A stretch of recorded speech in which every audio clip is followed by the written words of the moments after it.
હર હર મહાદેવ મિત્રો, આજે 26મી જાન્યુઆરી છે અને કલોરાના પ્રાથમિક શાળામાં અમારા બાળકો ઘણા બધા મહેનત કરે છે અને એમને આજે ખુશીનો દિવસ છે. તો અમારે જો નાના નાના બાળકો છે, જો તો સરસ મજાના ફુગા લઈને આવી ગયા છે અને અમારા કાર્યક્રમ તમને બતાવવાનો છે. અમારા વિડીયોમાં કન્ટિન્યુ બના રહેજો. અમારે વિદ્યાર્થી જો બધા તૈયાર થઈ ગયા છે સરસ મજાના, અને એમને પણ એમ થાય કે આજે 26મી જાન્યુઆરી છે તો બધી બહેનો અમારે સરસ મજાની તૈયાર થઈ ગઈ છે કલોરાના પ્રાથમિક શાળામાં.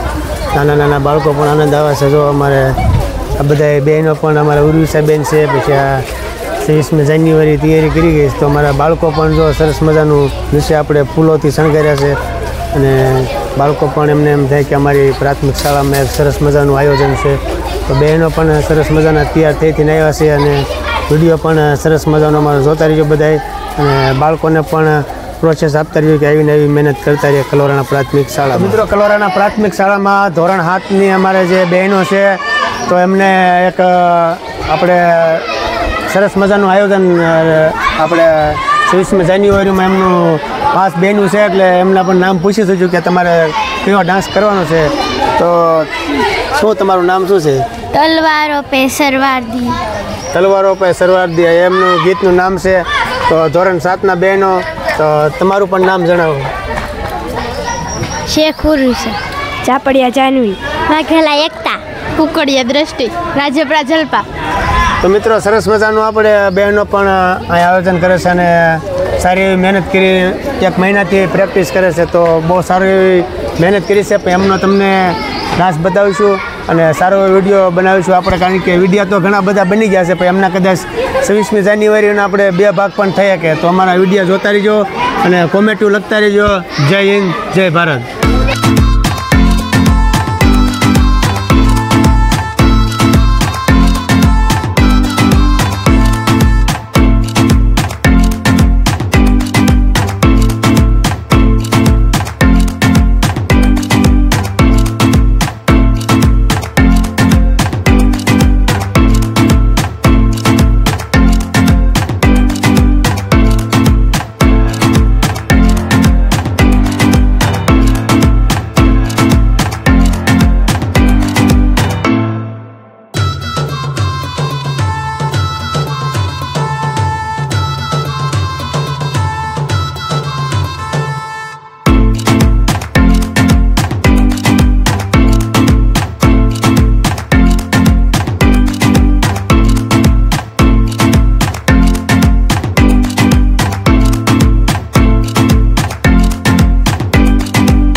તેમજ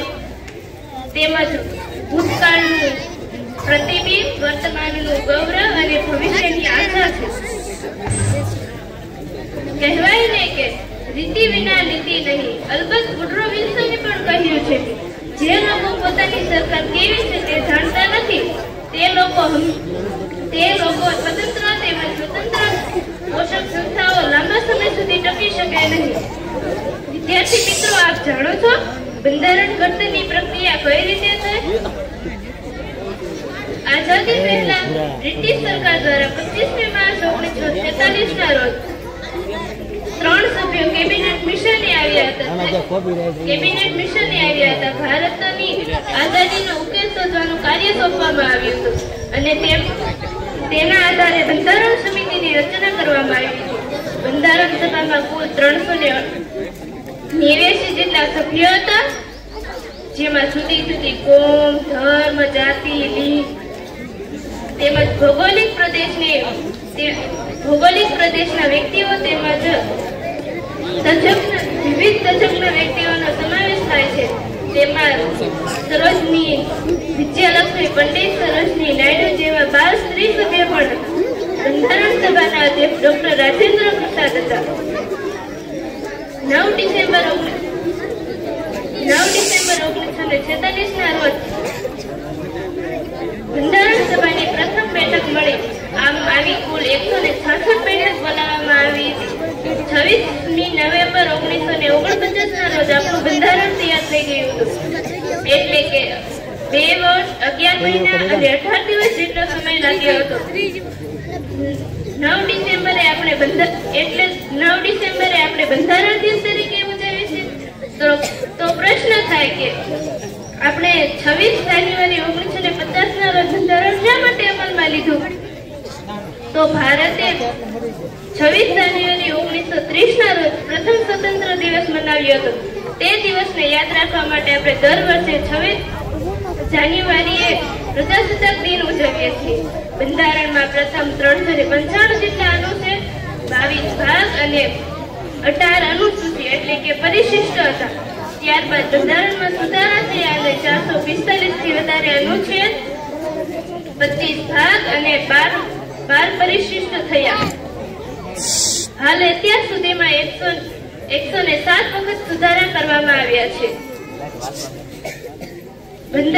આથી જ કહી શકાય કે ભારતનું બંધારણ વિશ્વમાં સૌથી મોટું, વિસ્તૃત, વિશદ લેખિત દસ્તાવેજ છે. બંધારણની શરૂઆત આમુખથી કરવામાં આવે છે. આમુખ એટલે સામાન્ય ભાષામાં કહીએ તો પ્રસ્તાવના થાય, જેના પરથી આપણે બંધારણની સમજૂતી મેળવી શકીએ છીએ. આપણા બંધારણમાં સુધારા કરવાની પણ જોગવાઈ કરવામાં આવી છે.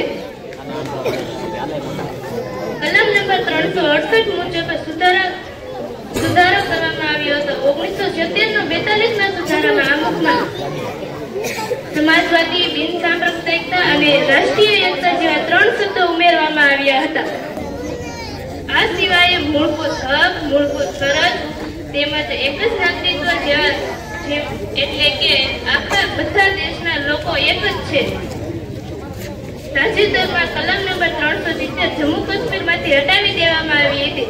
ત્યાંના નાગરિકોને અમેરિકા જેવા દેશની જેમ બેવડું નાગરિકત્વ હતું. અને આ સિવાય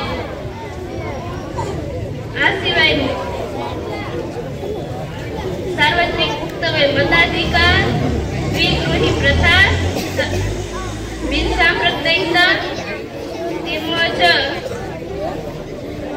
રાજ્યનીતિના માર્ગદર્શક સિદ્ધાંતો અને કેટલાક પછાત વર્ગો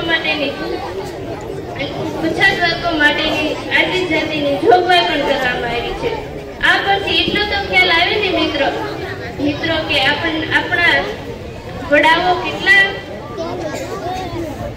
આપણા વડાઓ વર્તમાન પરિસ્થિતિ અને આવનારી પરિસ્થિતિને કેટલા જ્ઞાની હશે કે તેને એ અનુરૂપ બંધારણની રચના કરી. આમ ભારતનું બંધારણ વિશ્વમાં સૌથી મોટું, વિસ્તૃત અને વિગતપૂર્ણ દસ્તાવેજ ગણવામાં આવે છે. અસ્તુ. જય હિન્દ, જય ભારત. રૂપિયા સંજયભાઈ ડી વાઘેલા સરપંચ શ્રી. 200 રૂપિયા સુરેશભાઈ બચ્ચુભાઈ વાઘેલા. 100 રૂપિયા ભરતભાઈ શામજીભાઈ ડાબી. 251 માવજીભાઈ લીંબાભાઈ ડાબી. 100 રૂપિયા જેમાભાઈ દેવશીભાઈ. 100 રૂપિયા બચ્ચુભાઈ શાર્દુલભાઈ. 100 રૂપિયા હરેશભાઈ કરમસિંહભાઈ. 100 રૂપિયા મનસુખભાઈ લાલજીભાઈ. 100 રૂપિયા પ્રતાપભાઈ ઓગણ્યા. 100 રૂપિયા અમિતભાઈ જાગાભાઈ. 100 રૂપિયા રાજેશભાઈ જેમાભાઈ. 200 રૂપિયા રાજુભાઈ તળશીભાઈ ડાબી. 200 રૂપિયા લાલજીભાઈ ગિરધરભાઈ. 200 રૂપિયા હિંમતભાઈ ઉકાભાઈ. 200 રૂપિયા નરેશભાઈ ધીરુભાઈ. 100 રૂપિયા ગોવિંદભાઈ કરમશીભાઈ. 100 રૂપિયા ઠાકરશીભાઈ જસમતભાઈ. 100 રૂપિયા મુકેશભાઈ લક્ષ્મણભાઈ. 100 રૂપિયા અરવિંદભાઈ ગિરધરભાઈ. 200 રૂપિયા સુરેશભાઈ જેસાભાઈ. 200 રૂપિયા મનસુખભાઈ કડવાભાઈ. 100 રૂપિયા પરસોત્તમભાઈ વાઘજીભાઈ. 100 રૂપિયા વાલજીભાઈ ભીમાભાઈ. 100 રૂપિયા વિપુલભાઈ વલ્લભભાઈ. 100 રૂપિયા નરેશભાઈ કાંજીભાઈ. 100 રૂપિયા અનેશભાઈ જેમાભાઈ. 100 રૂપિયા મુન્નાભાઈ કરમશીભાઈ. 100 રૂપિયા અશ્વિનભાઈ મેરામભાઈ. 200 રૂપિયા સંજયભાઈ વેલાભાઈ. 100 રૂપિયા વિપુલભાઈ સોમાભાઈ અને 100 રૂપિયા કરમશીભાઈ લાખાભાઈ. એટલે જોરદાર તાળીઓથી વધાવી દો. આ તમને ઇનામ રૂપે આપેલ છે.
આજનો આ કાર્યક્રમ ખૂબ જ દિવ્ય રીતે ભવ્ય રીતે ઉજવણી કરવામાં આવી તે માટે શાળા પરિવાર આપનો ખૂબ ખૂબ આભારી રહેશે.